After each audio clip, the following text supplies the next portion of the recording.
Hello all, hope you all are doing well.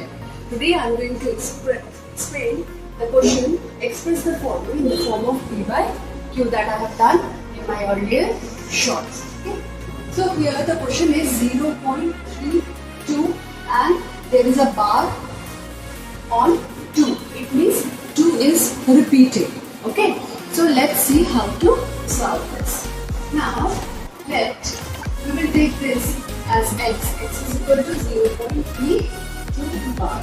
It means 2 is repeated. So you can write this as 0.3222 and so on. Okay.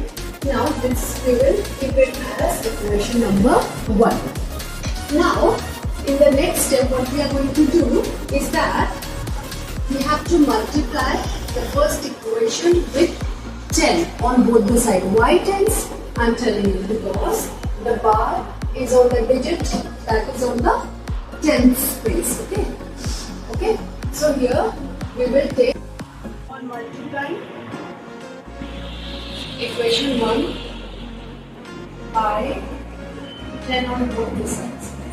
We will multiply 10 on both the sides. So we get 10 into 10x and this will be 0.32 will be multiplied with 10. We will get 3, 4 and so on. And we will keep it as equation number 2. Now in the next step we are going to subtract equation number 1 from the second equation. So on subtracting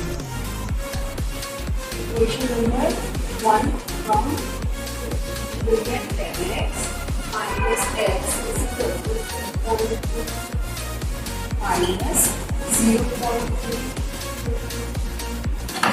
So 10x minus x will be 9x and 3.22 when it is subtracted from 0.322 we will get 3.9. Okay.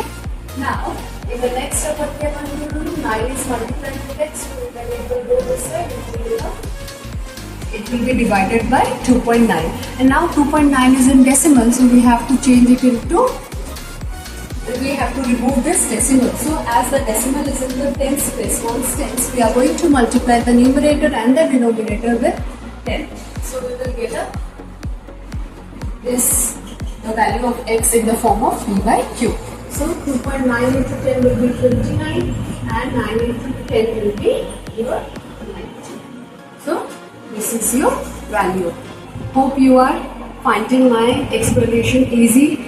So kindly subscribe to the channel and like and share my videos as much as possible in order to support me. Thank you.